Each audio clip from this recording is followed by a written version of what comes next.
Thank you for your interest in Presentation. Outcomes positively upon concluding our intervention for our youth, as well as the importance of outcome monitoring and outcome evaluation so that we see the desired outcome, We want to measure our program effectiveness, make sure that our teams are taking something away from our program that they can utilize in the future, as well as help take care of their community. As Xavier mentioned, Cuidate, take care of yourself. Want them to take care of themselves, their partners, and their community, and be proud and be responsible for the decisions that they have made. First, I will focus on our program goals. What is program evaluation? Outcome monitoring and evaluation, how we measure our program, as well as our key findings. It's really important that we understand our results so that we can continue to improve these initiatives, as well as some lessons learned and recommendations on how we can improve for program sustainability. Talking about that train the trainer, so that as we are the leaders on reducing teen pregnancy, we want this initiative to continue.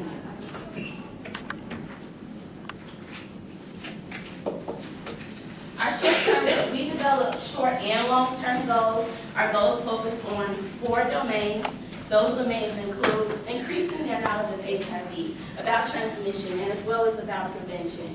Increasing their intention to abstain from sex following our program.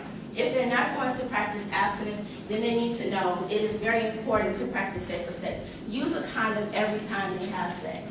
And also increasing their self-efficacy. When it's time to make those decisions, it's really important that they have self-efficacy to be able to make decisions and feel empowered about their decisions to have control. As well as increasing utilization of family planning services. A lot of our youth are unaware that they can come into our clinic and access family planning services, receive birth control consultation, come in and receive free condoms without having to be worried about how is the person that's at the front, how are they going to perceive me? Do I feel embarrassed? So we encourage them and we let them know about the services that we offer. And then our long-term goal, by 2015, we expect to see a 10% reduction in teen pregnancy. And with being able to see that 10% reduction in teen pregnancy, we also want to see a change associated with those youth that will complete the Clark County Youth Risk Behavioral Survey. So how did we evaluate our program? What is outcome evaluation? What is outcome monitoring? Outcome evaluation simply is a process of data collection, analyzing that data, interpreting that data to find out what the data tells you.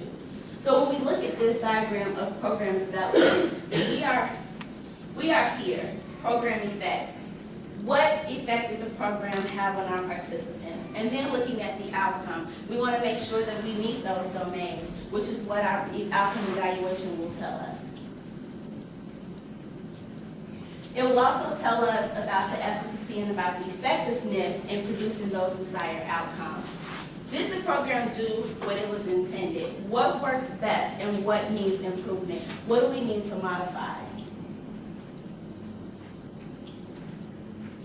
So when we collected in assessing our evaluation tools, it was very important that we collected self-reported data that was centered around participants' knowledge about HIV, their attitudes, their behaviors that they're involved in, their high-risk sexual behaviors, as well as their beliefs about sex.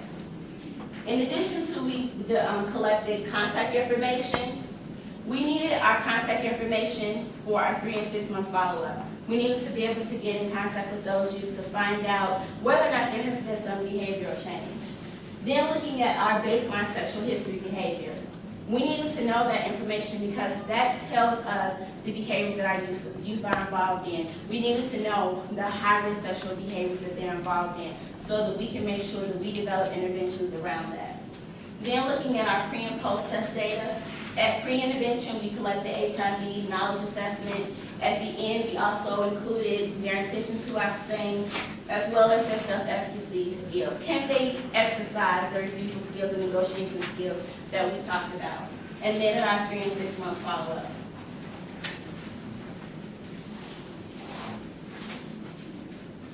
So our methods, we use an independent evaluator, Nevada Institute for Children's Research and Policy, to administer and to collect our data.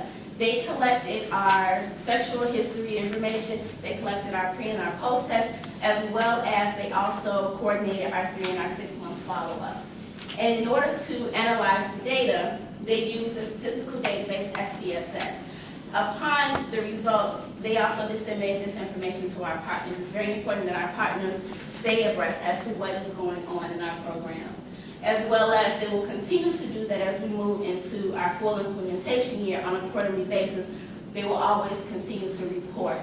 Our health educators, we collected that contact and demographic information.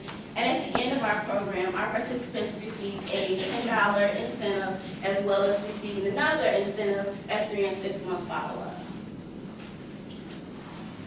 So our results. This is why we're here. We need to find out why this intervention is important for our community. We collected our sexual history data and we compared it to the 2009 Nevada Youth Risk Behavior Survey. So they were our comparison group for our sexual history data. As we look, I've already stated that Las Vegas is a highly sexualized population. So yes, our youth are having sex.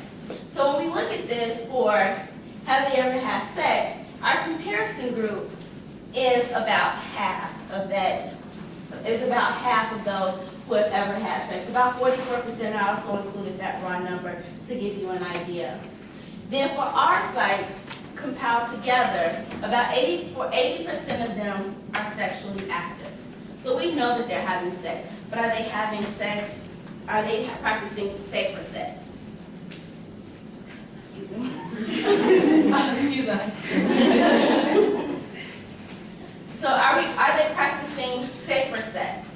And as we move through, you will be able to understand more of our population as to whether or not that is something that is happening. So they're having sex, and we're not necessarily sure if this is related to the fact that our population, a lot of them are involved in prostitution. They're at the age of the level of curiosity and wanting to, experience the same thing that's talked about in the media. I want to have that same experience. So not only are they having sex, and we look at the number of sexual partners and their age of initial sex. When we look at our comparison group initial age of sex is at 14, but our high-risk population starts having sex at 13. So what does this data tell us? This data tells us that when we look at the age of initial sex at 13, interventions need to start early. We need to start intervening at the age of 12 years old so that we can definitely make an impact on their sexual health outcomes. So they're having sex, they're starting early, but they also have multiple partners. Multiple partners increases their risk for HIV and other STDs. Our comparison group, about 2.7, and our population, 4.4 partners that they're having. So that's a large number of our populations. That's why as we move forward and we look at our goals, we hope to see a 50% reduction in the number of sexual partners that they're having. Condom use. According to our comparison group, 16% of them are not using condoms.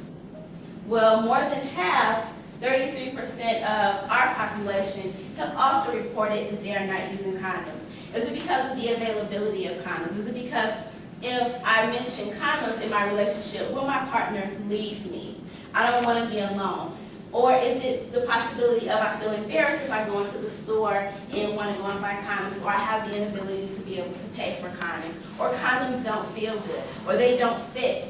So we made sure that we developed interventions about developing skills for condom use.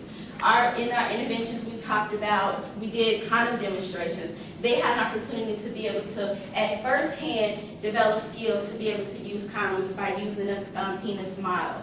As well as we showed them about the stretchability and how durable condoms are. So that whole myth as condoms don't fit, condoms do fit.